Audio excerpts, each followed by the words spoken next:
Bonjour chers amis de ma chaîne Cosmographia. Ce qui se cache dans ces arbres, libérés par le sciage, la hache et la lime, est présenté ici par le musée des métiers du bois à La Baroche dans les Vosges. La grande roue du moulin a longtemps été un élément important d'une scierie, un point de départ pour la transformation du bois et des produits qui en sont issus. C'est aussi notre point de départ pour cette présentation muséale. L'espace devant le musée est aménagé de manière ludique. Le premier regard sur la salle du musée montre une scierie en surplomb et, au plafond, une vue plongeante sur les autres salles du musée. Mon groupe de visiteurs dans le musée est guidé, ce qui est également très utile, car comme vous allez le voir, certaines machines qui ne seraient sinon que des témoins silencieux sont mises en service. Dans l'artisanat du bois, avant de scier les arbres, il y a l'abattage des arbres, puis le sciage en morceaux maniables. À l'origine à la main, puis avec la force hydraulique, et plus tard, pour ceux qui pouvaient se le permettre, avec la vapeur.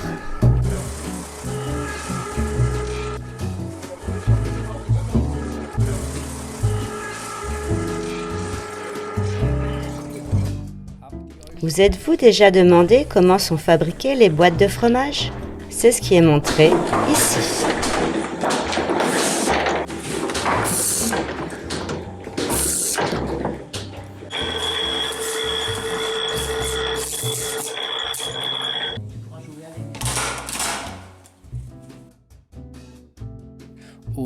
Ou comment fabriquer des haches?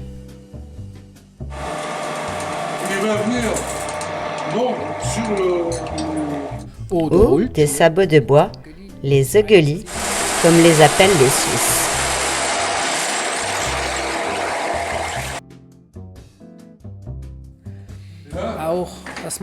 Le réaffûtage mécanique des dents de scie est également présenté.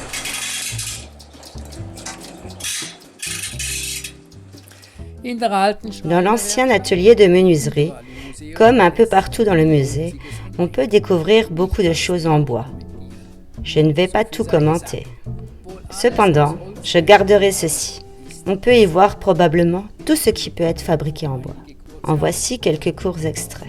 Des moules, des consoles de machines, de nombreux jouets,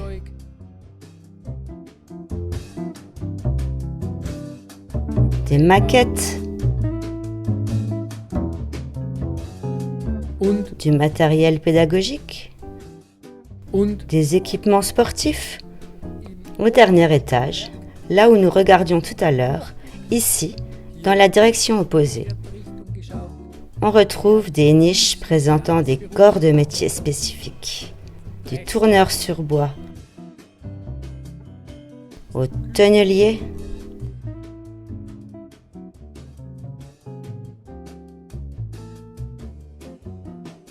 des travaux à domicile du paysan pendant l'hiver,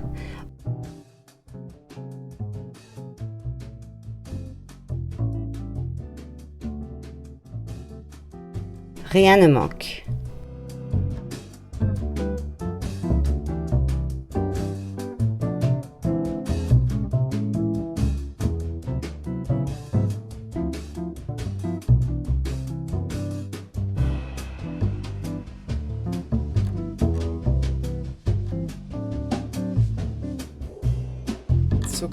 Même les munitions envahies par la végétation ou le fil de fer barbelé dans le tronc d'arbre. Comme vous le savez certainement déjà grâce à mes précédentes vidéos, j'adore les maquettes des installations techniques et les dioramas du terrain environnant. Et ici, je suis servi.